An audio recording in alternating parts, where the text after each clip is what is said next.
fulɓe noon bandiraɓe nde woni on calminama on juurama tabarikallahu ko on moƴƴuɓe ngari ko on jambaroɓe on dogota beele jaɓɓon ƴiƴam sukure ɗe mbaɗi soro moro ɗe mbaɗi dumbi e moro fiɗe tokka woni ɓeɗe filare ndettegal ƴuñi wona pigal jamdi ɓaleri on dogota beele jaɓɓon ƴiƴam kono est ce ken ko yakki en ko bandiraɓe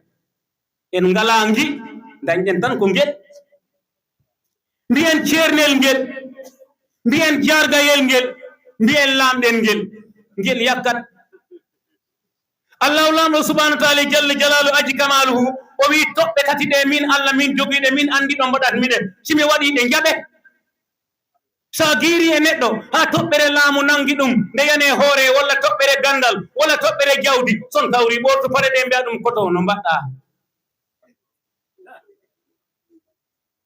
wasɓe ɓe yo dañɓe ɓe fof ala hen mbo anda dawle tirndol kono ko Allah o mo wi wonat ko on tan wonata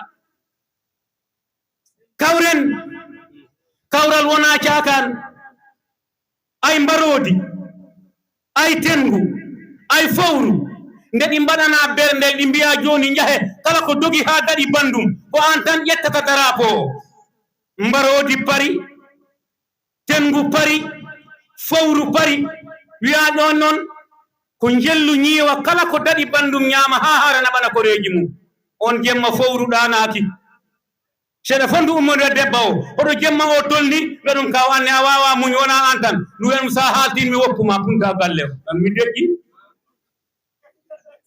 nde jooɗi ha batu ngu dari yimɓe ɓe fof kuule ɗe fof kawri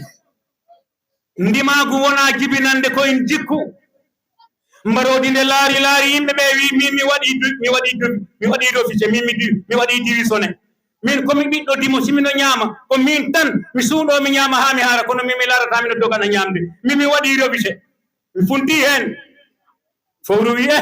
kono ɓe namde ɓeydi ɓuuɓ joni ko min tan fo keddiɗo e den ko min tan e tengu min kay ɓerdam ɓuuɓi tengu ne laari ha ɓooyi an Allah akubar min jiida baba kono kosam ɗam ko gotam min mi waɗi d'office fowru ndu noon wi hanti joni ndu lappane noon bawɗi hanti ko daago tan ƴettoya tan fabru wi buret tappi e nder dew he tan ƴetti koyngal ñamal ngal tan huccini funnangue inni Allah buli jeeɗiɗi juule e nelaɗo Allah sallallahu taala sallam wi mi poosi candidat ɓe mbi an fabru dogda e fowru o wi eyi o wi allahu lamɗo subhanahu wa taala ombo jogui puccel ngel wiyete ñawore simi heeɓi fallare nde mi yahat heeɓi nde mi yahat kuule ɗe noon mawɓe ɓe mawɗo sa haali o andat konngol ngol doñorgal ko mawɗo ngal daadi sese ngal ari ngal ɓorti wutte o ngal wi fabram mi jansima ɓe mbi an doñorgal ni no ɓooyirɗa an ngara fabru no woni ɓooyɗo jansa ɗum o wi komi mawɗo mi nani konngol ngol sa yi min mi heppani min mino andi kortiɗo fo a tawtat kam ɗo ɗum taki miɗo daago fabru wi ñiiwa an woni mawɗo fatan mi paroya siɗa yaha wayno banda en ndu naati e gaska he tan ndu ŋaaki paaɓiɗi fonnodi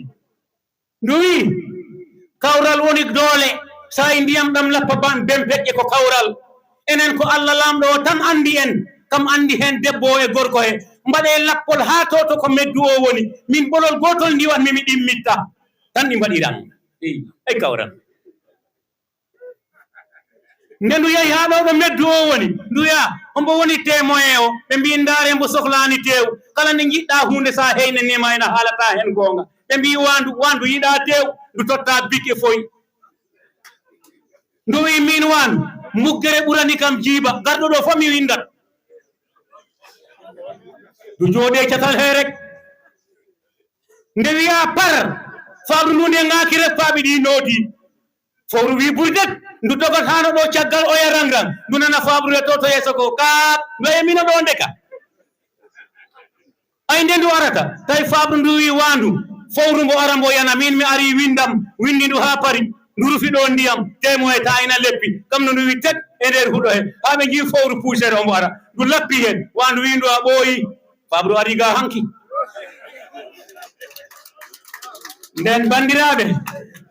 si tawi enen fof nino poɗɗen ko en jambaroɓe ko en anduɓe si tawino en kawri kala ko Allah totti neɗɗo ngumanon en billahi wallahi tallahi kala ɗo peɗeli men ɗin jorɓinage funta ɗon heɗen mbaɗi anduɓe heɗen mbaɗi gembaroɓe heɗen dañi anduɓe nden kay kala ɗo jorɓiɗen sen jaadi noon si tawi tan gonga selli billahi nage funtatno ɗon enen heɗen gurni haɗen gurni ciile ɗe to ladde hoko boyeru ñamata e ladde e jawdi men ko ciile ɗe mbelata to ladde to jawdi men ko dute ɗe dippanto to ladde to jawdi men hoko yimɓe ɓe mbiyata yomi feccane e tew hey si ndiwtu ngu waɗi jawdi men si pembugal waɗi jawdi men nden yo en dar koye men weeti weetani wonko heddi e jemma en ngumat Allah ganden allahu lamɗo ko kam waɗata kala mbo waɗani jaɓen suka funtina ɗo laamu tan mbiyen guel cukalel hanki yahay mum de ko kisoytonoɗo ko wondi Allah e ɗum Allah totta ɗo joni suka manam laamu tan mbiyen nenne de baba mum ko kiso ko cadoytonoɗo ko wondi Allah e ɗum ko hecci koɗo Alhaji Abdourahmane ina heewi kono Allah wi ko kam mbiyen ko kam yimɓeɓe fof kangaka nawɗi ɓe ganduɗa hoore maɓɓe ɗo jooɗi siɓe koyɗi koyɗol siɓe kalanima ngol ittat saga ta ittani maya mi haalani siɓe kuccitema ɓe kaali nden noon ko tabarikallah yo malma fulɓe de jumbi jali yakar waɗi gumba e hooti saare jalalel to gaari faro yo malma yo wano tawano watano nden bandiraɓe sehilaɓe on calmina on juurama Allah kam waɗani en gueɗe men o nayi ko mbimi koye kosame o jaɓani ente ɗen o tegani en hen beelel beleɗen o te barrade eltiya jamanu nde keɗotota jewte bila mana mbaɗa warga bila nana ko wurata ko ko jaygol ngol ko haɗata ko ndiyam ɗam ko salɓito ko sukaraw ɓe kay ko salɓito ko ndiyam ɗam yettorde nde ndete wiyete ko ha Allah jarama on jarama Allah sallallahu alaihi wasallam